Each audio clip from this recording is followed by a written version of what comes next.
And I think that would change their mind. They inspired you to do this, didn't they? Yes. And to see them casting stones in your direction.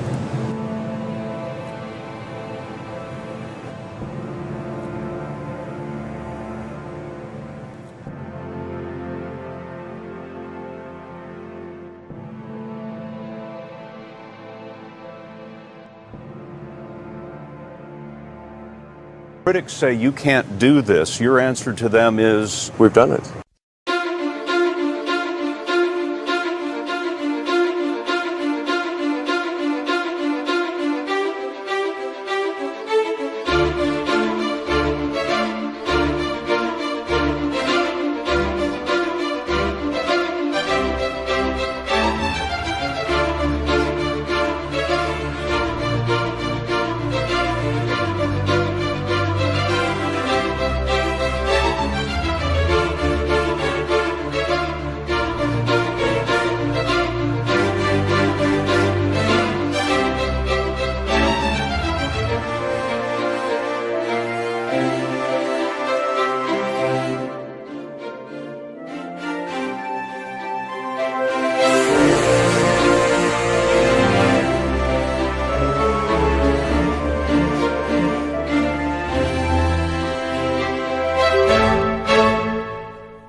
Fundamentally, the future is vastly more exciting and interesting if we're a spacefaring civilization and a multi-planet species than if we're not.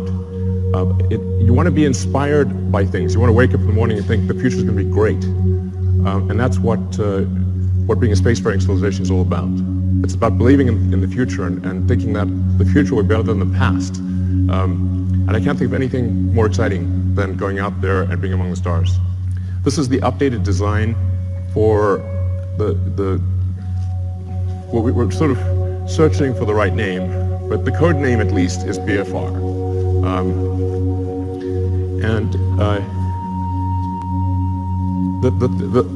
Probably the most important thing that I want to convey in this presentation is that I think we have figured out how to pay for it.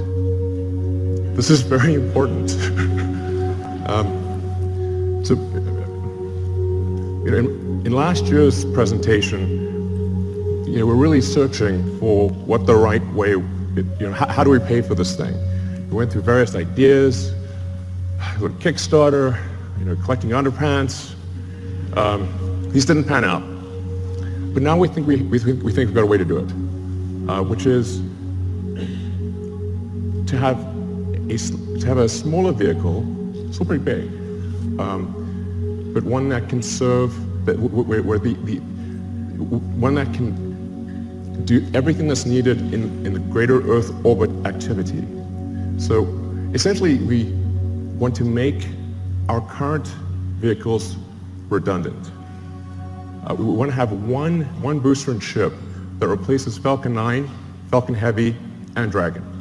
So if we can do that, then all the resources that are used for Falcon 9 Heavy and Dragon can be applied to this system. So that's really fundamental.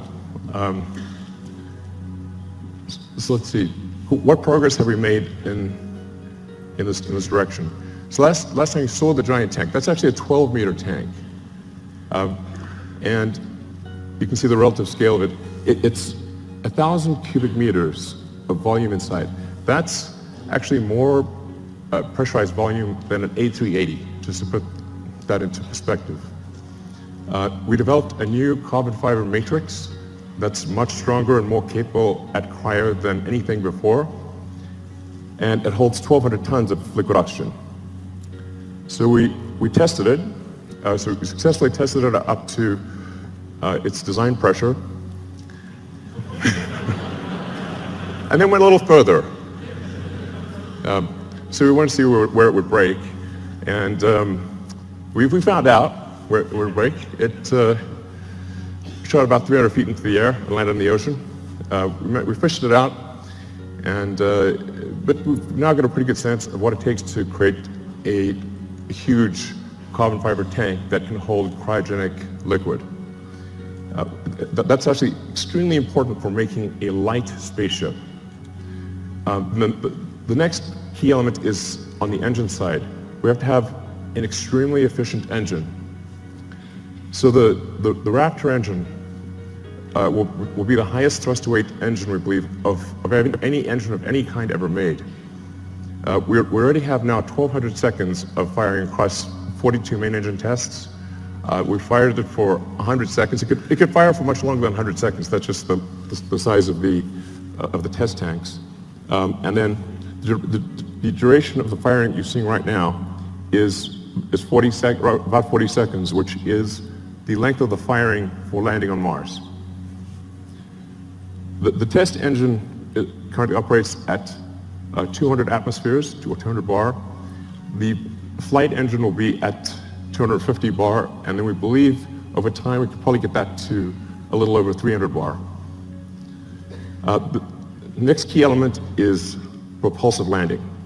So in order to land on a place like the moon where there is no atmosphere, and certainly no runways, or to land on Mars where the atmosphere is too thin to land, even if there were runways to land with a wing, you really have to get propulsive landing perfect. So that's what we've been practicing with Falcon 9. So this is just a series of landing videos. I think these are quite mesmerizing. But we now have 16 successful landings in a row. And that's with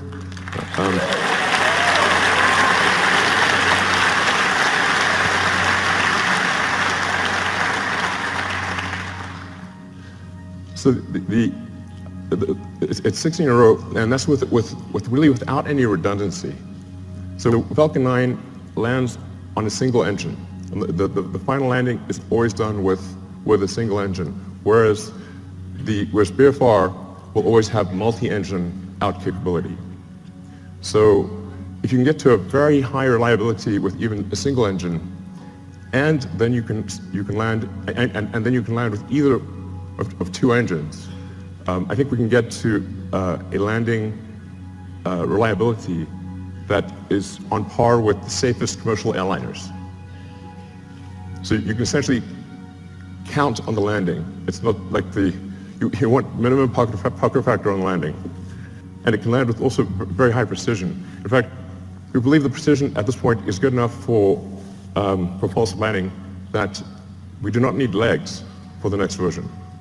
It will literally land with so much precision, it will land back on its launch mounts. So the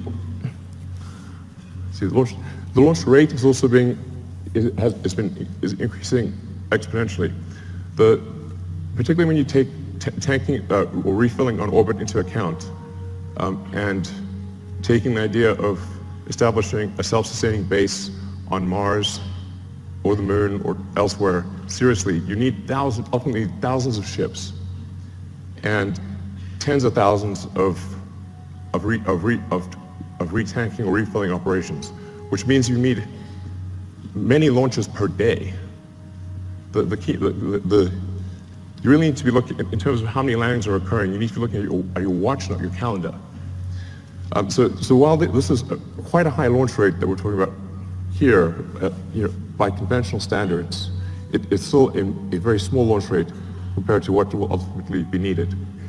But just for those who are unfamiliar with how many orbital launches occur every year, it's approximately 60 orbital launches occur per year, which means if SpaceX does do something like 30 launches next year, it'll be approximately half of all orbital launches that occur on Earth. The next thing is automated rendezvous and docking. So in order to retank or refill the spaceship in orbit, you have to be able to rendezvous and dock with the spaceship with very high precision and transfer propellant. So that's one of the things that we've perfected with Dragon. Dragon 1 will do an automated rendezvous and docking without any pilot control to the space station. Dragon 1 currently uses the Canadarm for the final placement onto the space station. Dragon 2, which launches next year, will not need to use the Canadarm. So Dragon 2 will directly dock with the space station. And it can do so with zero human intervention. You can just press go and it will dock. Dragon has also allowed us to perfect heat shield technology. So when you enter at high velocity, you'll melt almost anything. The reason meteors don't reach Earth is they melt or disintegrate before they reach the ground, unless they're very big. So you have to have a sophisticated heat shield technology that can withstand unbelievably high temperatures, and that's what we've been perfecting with Dragon, and also a key part of any planet colonizing system. Next slide. So Falcon 1, this is where we started out. A lot of people really only heard of SpaceX relatively recently. So they may think, say, Falcon 9 and Dragon just instantly appeared, and that's how it always was. But it wasn't. We started off with just a few people who really didn't know how to make rockets. And the reason I ended up being the chief engineer or chief designer was not because I wanted to, it's because I couldn't hire anyone. Nobody good would join. So ended up being that by default. And I messed up the first three launches. The first three launches failed. Unfortunately, the fourth launch, which was that was the last money that we had for Falcon 1. The fourth launch worked, or that would have been it for SpaceX. But fate liked us that day. So the fourth launch worked, and it's interesting. Today is the 9th anniversary of that launch. So.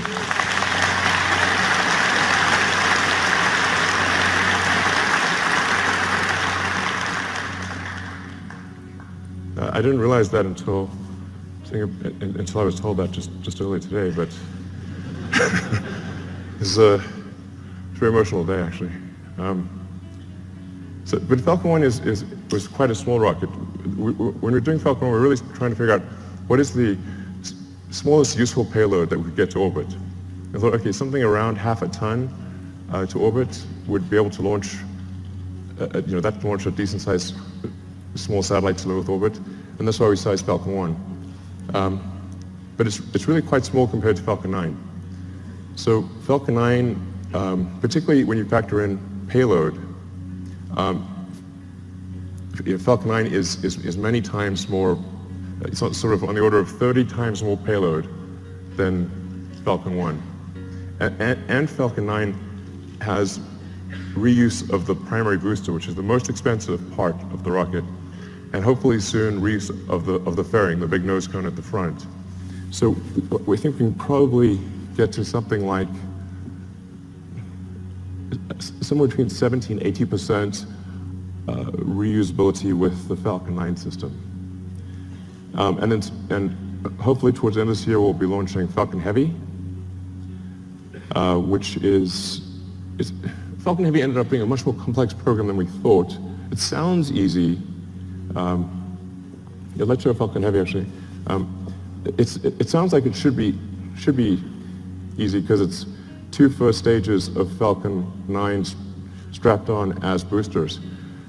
It's actually not. We had to redesign almost everything except the upper stage in order to take the increased loads. So Falcon Heavy ended up being much more a new vehicle than we realized. So it took us a lot longer to get it done. But the boosters have all now been tested and they're on their way to the Cape Canaveral. And we are now beginning serious development of BFR. So you can see that the payload difference is quite dramatic. BFR in fully reusable configuration, without any orbital refueling, we expect to have a payload capability of 150 tons to low Earth orbit. So, and that compares to about 30 for Falcon Heavy, which is partially reusable. Where this really makes a tremendous difference is in the cost, which I'll come to in some of the later slides. So let's go to the next slide.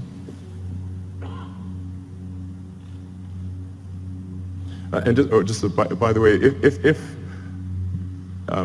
so with BFR, you can get a sense of scale by looking at the tiny person there.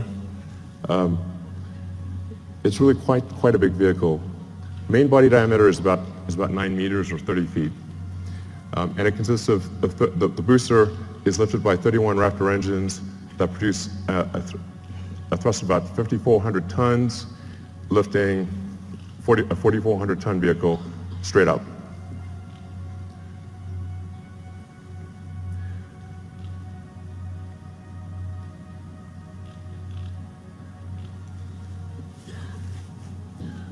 So then, just the basics about the ship: 48-meter length, dry mass we're expecting to be about 85 tons. Or technically, our design says 75 tons, but inevitably there's mass growth.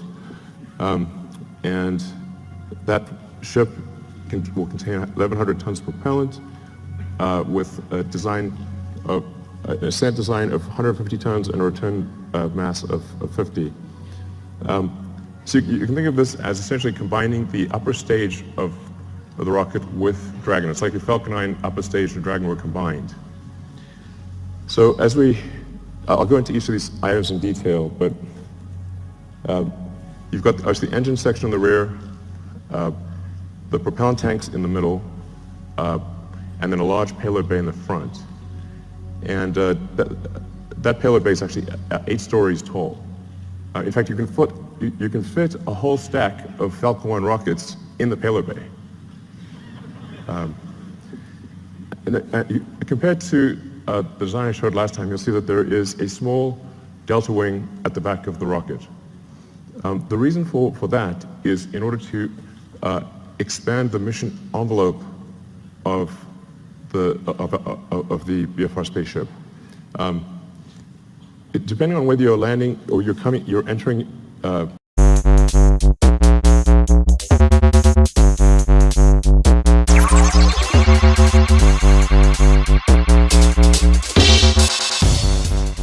essentially combining the upper stage of the rocket with Dragon. It's like if Falcon 9 upper stage and Dragon were combined. So I'll go into each of these items in detail, but you've got obviously the engine section on the rear, the propellant tanks in the middle, and then a large payload bay in the front. And that payload bay is actually 8 stories tall. In fact, you can fit a whole stack of Falcon 1 rockets in the payload bay. Compared to the design I showed last time, you'll see that there is a small delta wing at the back of the rocket. The reason for that is in order to expand the mission envelope of the BFR spaceship. Depending on whether you're landing or you're entering a planet or a moon that has no atmosphere, a thin atmosphere, or a dense atmosphere, and depending on whether you're re-entering with no payload in the front, a small payload, or a heavy payload, you have to balance the rocket out as it's coming in. And so the delta wing at the back, which also includes a split flap for pitch and roll control, allows us to control the pitch angle despite having a wide range of payloads in the nose and a wide range of atmospheric densities. So we tried to avoid having the delta wing, but it was necessary in order to generalize the capability of the spaceship such that it could land anywhere in the solar system. So let's look at a couple of things in detail.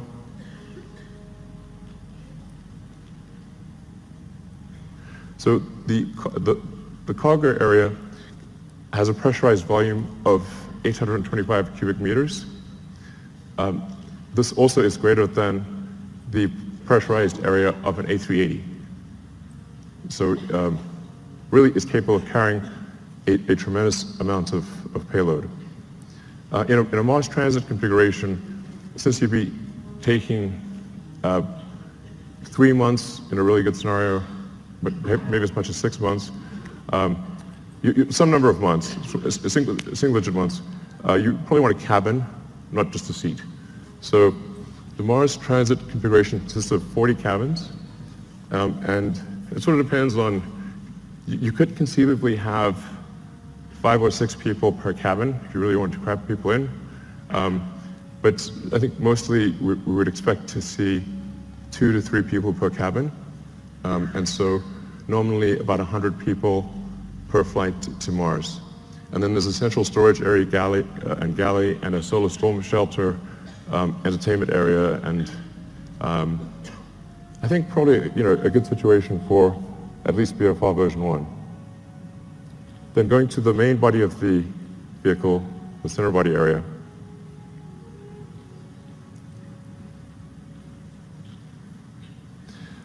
This is where the propellant is located. And this is subcooled methane and oxygen. So as you chill the methane and oxygen below its liquid point, you get a fairly meaningful density increase. You get on the order of 10 to 12% density increase, which makes quite a big difference for the propellant load. So we're expecting it to carry 240 tons of CH4 and 860 tons of oxygen. In the fuel tank are header tanks. So when you come in for a landing, your orientation may change quite significantly, so you can't have the propellant just slushing around all over in the main tanks. You have to have the header tanks that can feed the main engines with precision. So that's what you see immersed in the fuel tank. Then the engine section.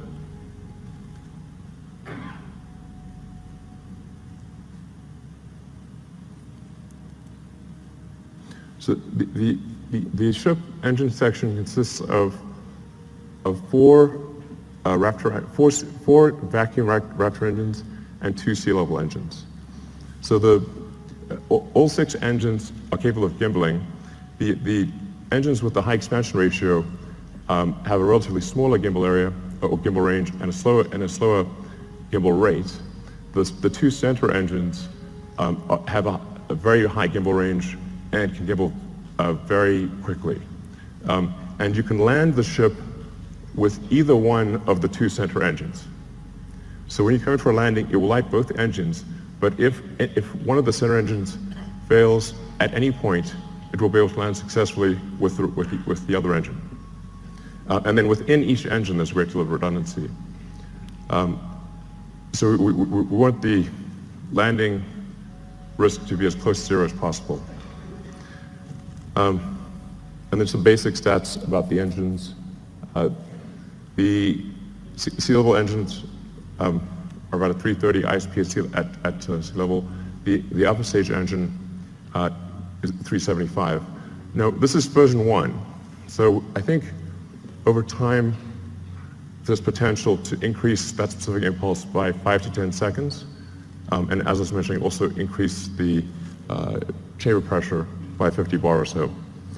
And then for refilling, where you just saw, the two ships would actually mate at the rear section.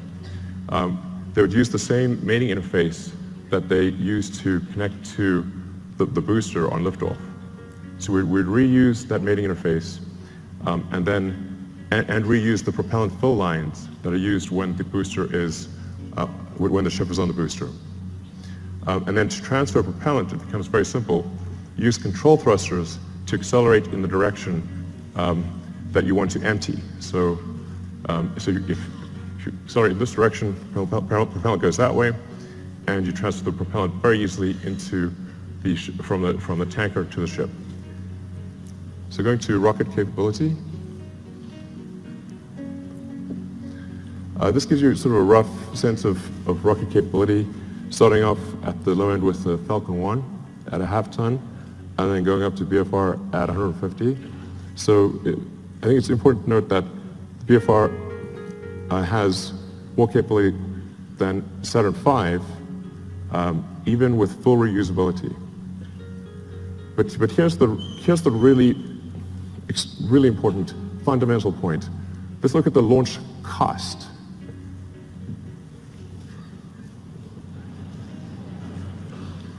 The order reverses.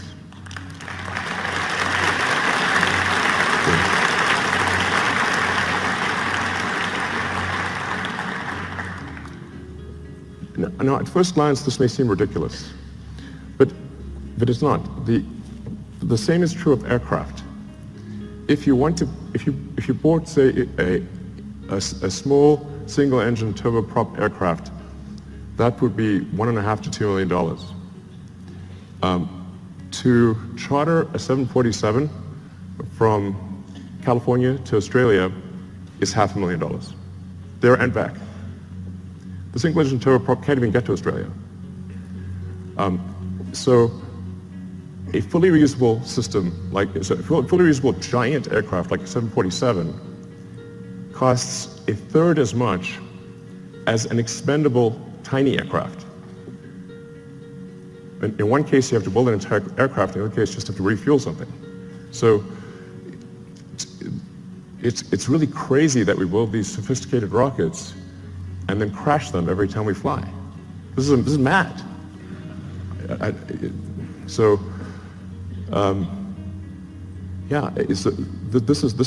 can't emphasize how profound this is and how important reusability is. And often I'll be told, but you could get more payload if you made it expendable. I say, yes, you could also get more payload from an aircraft if you got rid of the landing gear and the flaps and just parachute it out when you got to your destination. But that would be crazy, and you would sell 0 aircraft. So reusability is absolutely fundamental. Now I want to talk about the value of orbital refilling. This is also extremely important. So if you just fly BFR to orbit and don't do any refilling, it's pretty good. You'll get 150 tons to low Earth orbit and have no fuel to go anywhere else. However, if you send up tankers and refill in orbit, you can refill the tanks all the way to the top and get 150 tons all the way to Mars. And if the tanker has high reuse capability, then you're just paying for the cost of propellant. And the cost of oxygen is extremely low, and the cost of methane is extremely low. So if that's all you're dealing with, the cost of refilling your spaceship on orbit is tiny, and you can get 150 tons all the way to Mars. So automated rendezvous and docking and refilling, absolutely fundamental. So then getting back to the question of how do we pay for this system, this was really, I said, quite a profound, I wouldn't call it breakthrough, but realization that if we can build a system that cannibalizes our own products, makes our own products redundant, then all of the resources, which are quite enormous, that are used for Falcon 9 Heavy and Dragon, can be applied to one system. Some of our customers are conservative, and they want to see BFR fly several times before they're comfortable launching on it. So what we plan to do is to build ahead and have a stock of Falcon 9 and Dragon vehicles, so that customers can be comfortable. If they want to use the old rocket, the old spacecraft, they can do that, because we'll have a bunch in stock. But all of our resources will then turn towards building BFR. And we believe that we can do this with the revenue that we receive for launching satellites and for servicing the space station. So going to the satellites portion, the size of this being a 9-meter diameter vehicle is a huge enabler for new satellites. We can actually send something that is almost 9 meters in diameter to orbit. So for example, if you want to do a new Hubble, you could send a mirror that has 10 times the surface area of the current Hubble as a single unit. It doesn't have to unfold or anything. And or you can send a large number of small satellites. You can do whatever you like. You can actually also go around, and if you wanted to collect old satellites or clean up space debris, you can just use the sort of chomper over there and go around and collect satellites or collect space debris if you want. So that may be something we have to do in the future. But that fairing would open up and retract and come back down. So it enables launching of Earth satellites that are significantly larger than anything we've done before, or significantly more satellites at a time than anything that's been done before. It's also intended to be able to service the space station.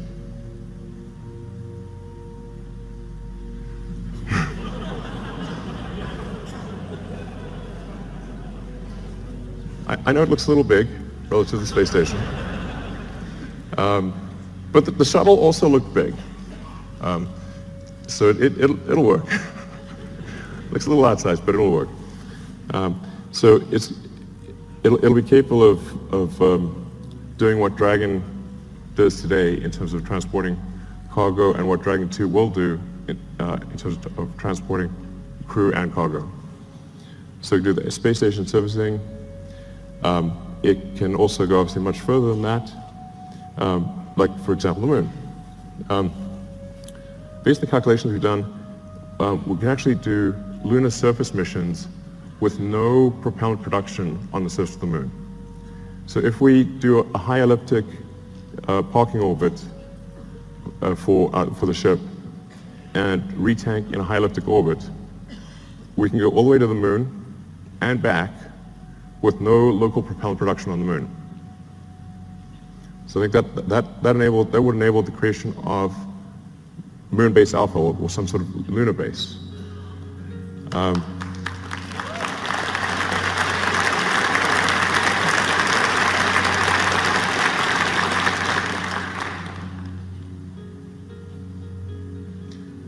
Yeah, it's quite captivating.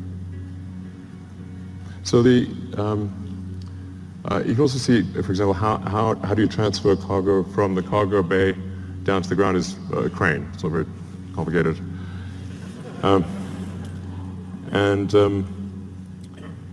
Yeah, but so this will enable the creation of a lunar base. And it's 2017. I mean, we should have a lunar base by now. What the hell's going on?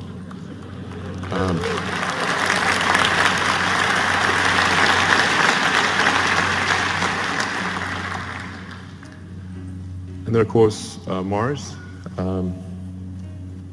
becoming a multi-planet species. Beats the hell out of being a single-planet species.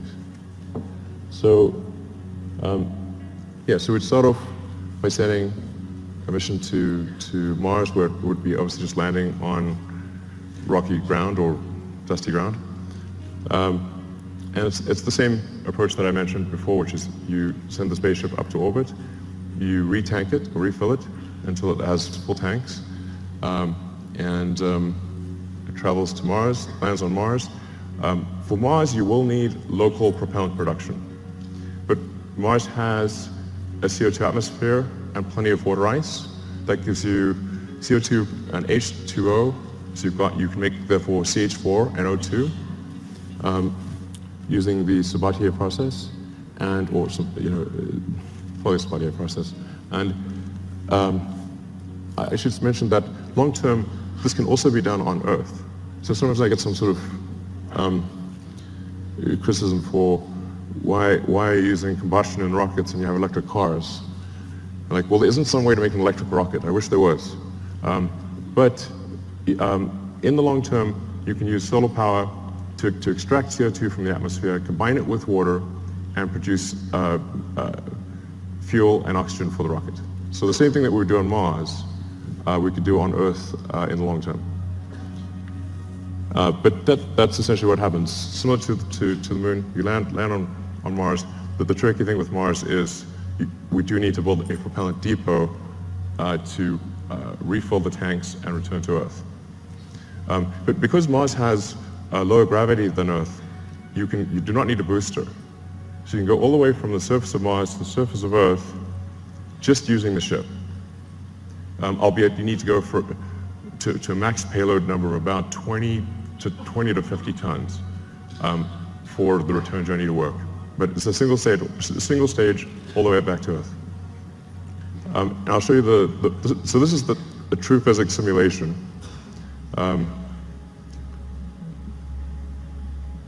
This will last about a minute. So you come in, you're entering very quickly, going 7.5 kilometers a second. For Mars, there will be some ablation of the heat shield. So it's just like a sort of brake pad wearing away. It is a multi-use heat shield, but unlike for Earth operations, it's coming in hot enough that you will see some wear of the heat shield. But because Mars has an atmosphere, albeit not a particularly dense one, you can remove almost all the energy aerodynamically. And we've proven out supersonic retropropulsion many times with Falcon 9, so we feel very comfortable about that. This is because it's sort of, you can see it's sort of a mesh system. It's not meant to be sort of particularly pretty because it's just trying to simulate the physics of it. But the size of the cone gives you a rough approximation for how much thrust the engines are producing.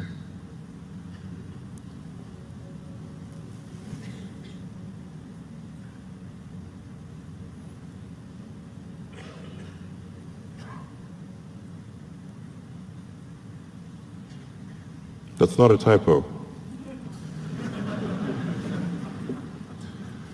Although it is aspirational. So we've already started building the system.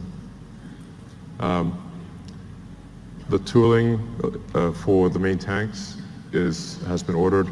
The facility is being built. We will start construction of the first ship around the second quarter of next year, so in about 6 to 9 months, we should start building the first ship. I feel fairly confident that we can complete the ship and be ready for launch in about 5 years. 5 years seems like a long time to me.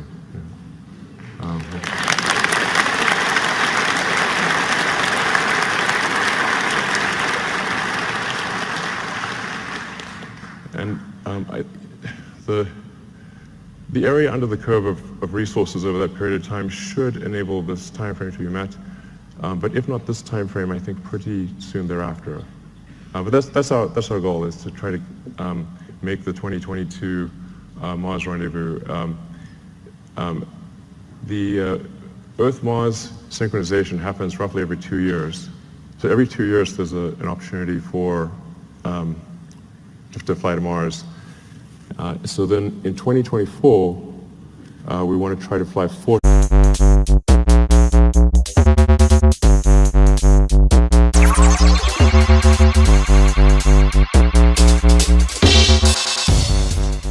ship. I feel fairly confident that we can complete the ship and be ready for launch in about 5 years. 5 years seems like a long time to me.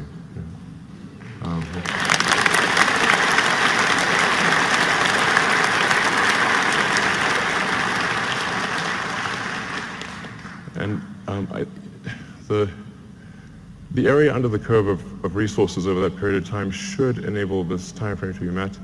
But if not this time frame, I think pretty soon thereafter.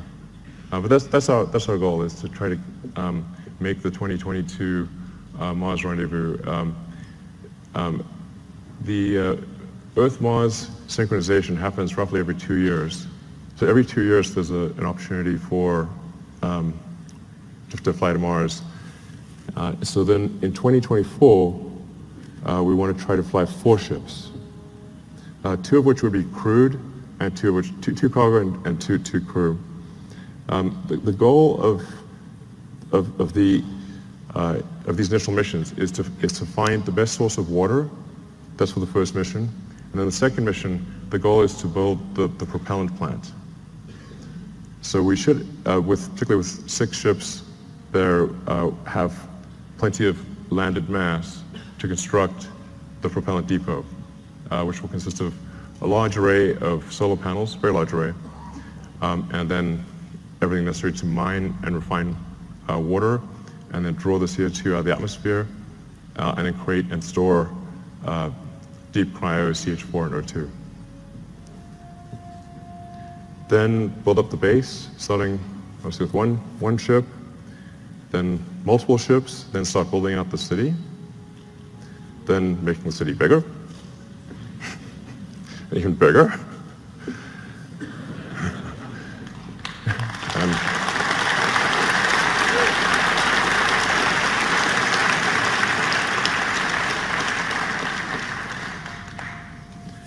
And over time, terraforming Mars and making it really a nice place to be. Thanks. Give me a...